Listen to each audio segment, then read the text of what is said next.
Hello everyone. Am I audible at the last? Yeah. Okay. Well, the achievements weren't quite significant. That's why ma'am had to say only my school and college activities which I had done, but they don't count much. I don't have any such awards from ministries or international organizations. Nevertheless, I do have something which might be of particular interest to you. When my family got to know that, when I informed them of my nomination for this TEDx event, and let me also tell you that this is the first time I'm into some very grand school. I wasn't studying in school like such, and also this is the first time that I'm on a stage which is internationally known, TEDx. 10 years ago, if I talk about it, I might not have been here. So on this day, on this occasion, I'm here to share my story of these past 10 years with you all. And I am very sure, even if I'm not confident or fully aware, that if there are people like in this audience who may somewhere associate themselves with the kind of fear that I was once grappling with. Being on the stage here today, it's a matter of honor for me. When my mom got the news that when I informed her that I'm going to speak on TEDx, her reaction was nothing at all, because she doesn't know what TEDx is. Nor does anyone in my family or in my locality, so of course people did not appreciate or congratulated me as someone might expect others to do.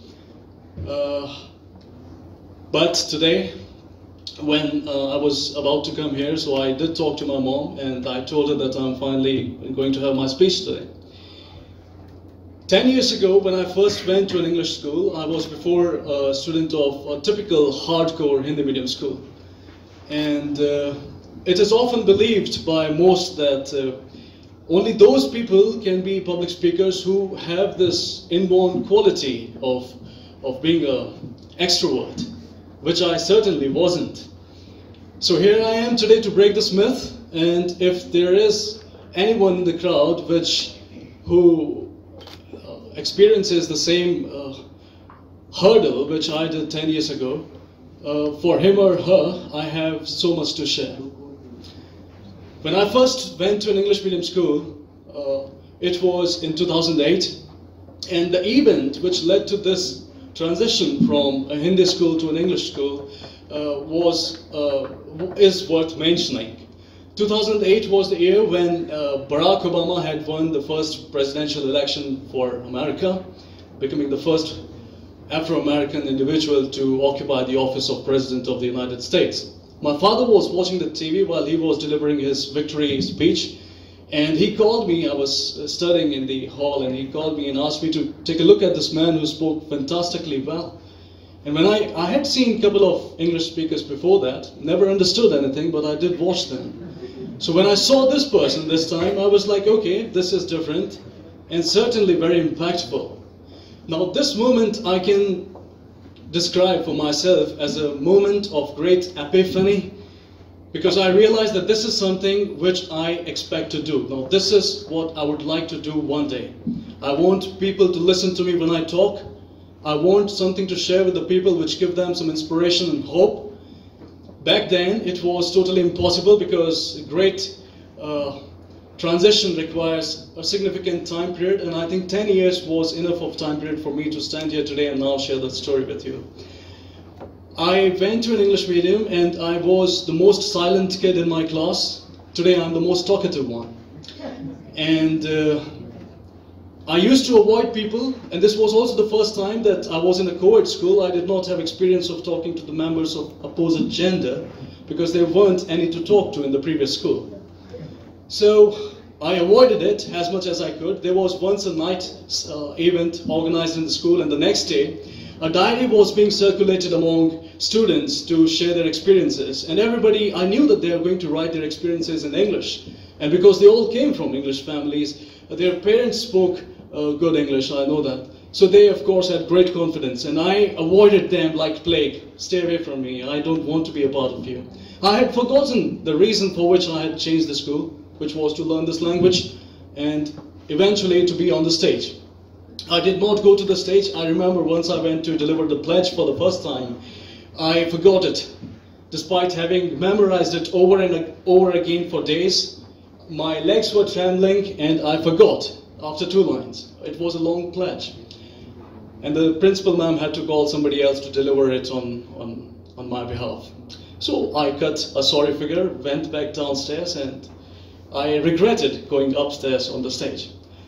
But I knew that things will eventually change. I remember writing my first examination in that school when I had to write an essay in the English paper, and I did not know how to write the essay. The reading section and the literature part, the lessons, I had memorized the questions and I could write the answers somewhat.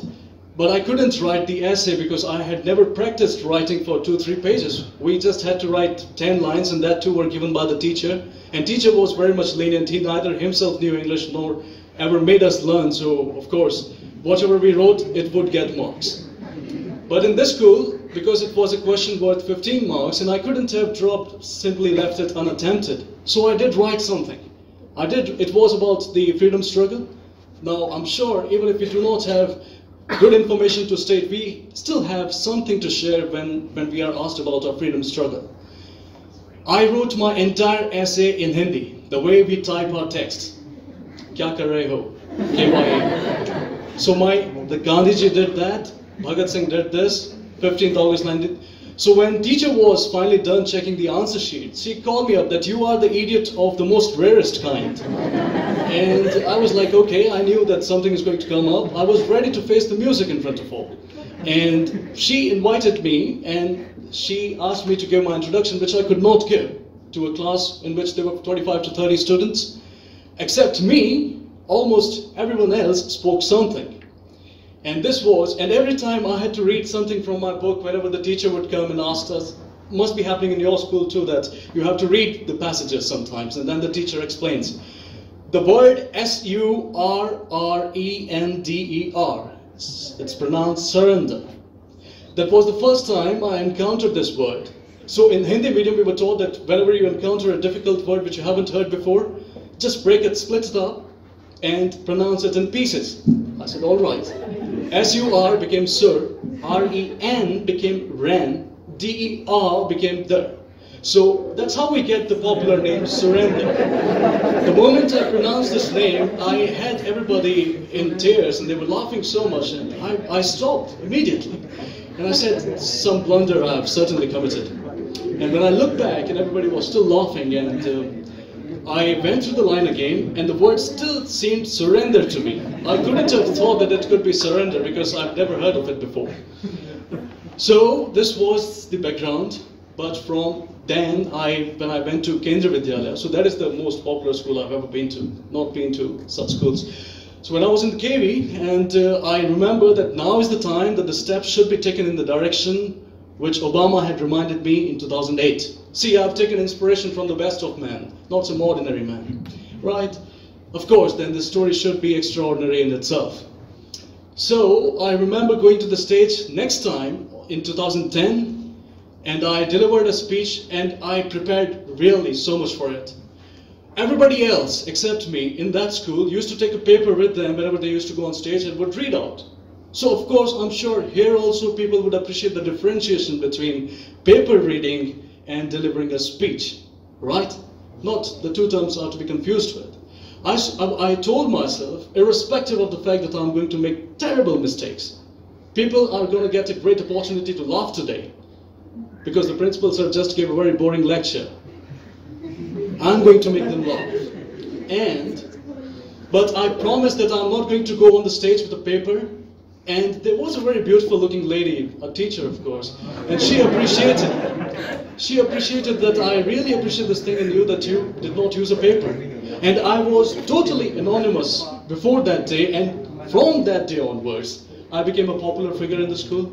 Everybody from the primary classes to the 12th standard, everybody started knowing me. Girls came themselves to shake hands with me. And this was the biggest achievement. I'm very proud of it. And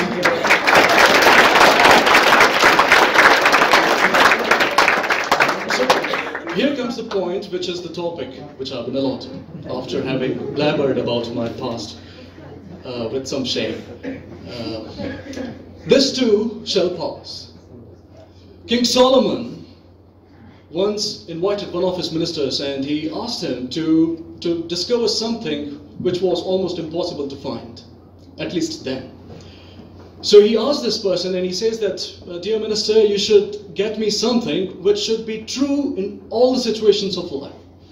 Irrespective of the person that you are with, situation you are in, this thing should be true. It should hold true. It should be true to its principles.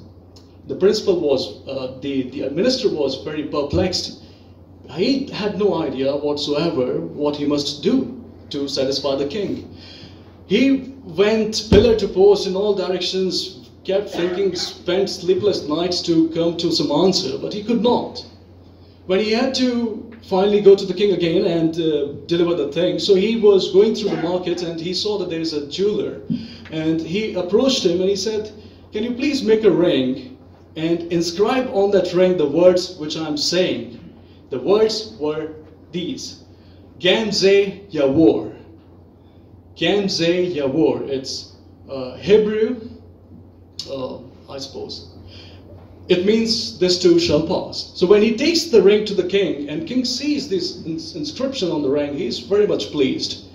He says that, Minister, I'm very proud of your skills and your presence of mind, because you have given me something and I'm very delighted to see it, because it of course is true in all the situations that this too will pass.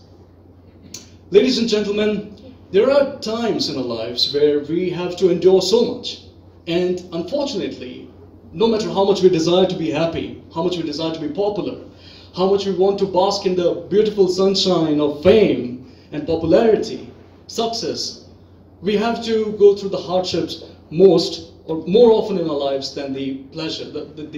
Jeremy Bentham was a British philosopher who came up with the theory of utilitarianism, which was that the state should focus upon framing such laws which ensures the maximization of happiness for the greatest number of people and minimization of pain.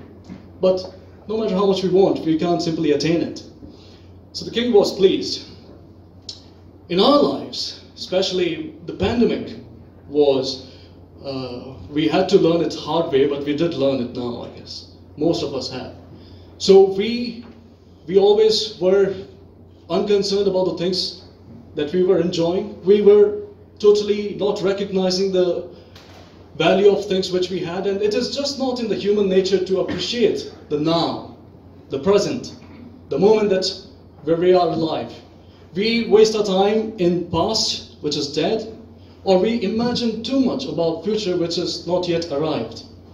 And in the process of doing so, we lose what is more crucial and should matter most to us, our beautiful present. The previous speakers have touched upon this point already. The pandemic made us realize that the things which we already have, we should thank God and our faith for having those things. And the bad things pass, we know that, and we always want the bad things to pass, but what we should remember that good things are going to pass as well. This is so greedy of us all, not wanting the good things to pass, right?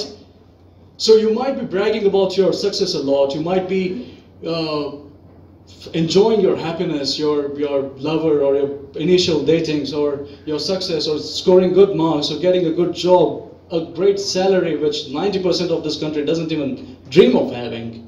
But you don't imagine, you wouldn't ever like to imagine that at the slip of this moment, you might lose it all. And then you'll be broken. So my contention is this, that we should, of course, be hopeful and very much optimistic about better times ahead, but we should also be humbled when we have great exultation and jubilation and joy. Because that's what keeps us grounded. The world needs more of that. When Nelson Mandela was in prison for 27 years at Robben Island, and he was, of course, going through, the cell was very small, the stage is too big. 5 cells could come in this dimension, I guess. At Robben Island, he was in prison for 27 years, and after which he came out and apartheid was over and went on to become the president. So even after becoming president, he wasn't like, oh my God, I'm the president. You have to remain humble. If humility is not there, all your stars will finally dwindle. So, while being in prison, he used to take inspiration from a great poem which has been of particular interest to me, and since ma'am has given the introduction that I take a lot of interest in literature, I find it so fitting to give this poem to you all, Invictus, written by William Ernest Henley. Out of the night that covers me, black as the pit from pole to pole, I thank whatever gods may be for my unconquerable soul. In the fell clutch of circumstance, I have not winced nor cried aloud. Under the bludgeonings of chance, my head is bloody but unbowed.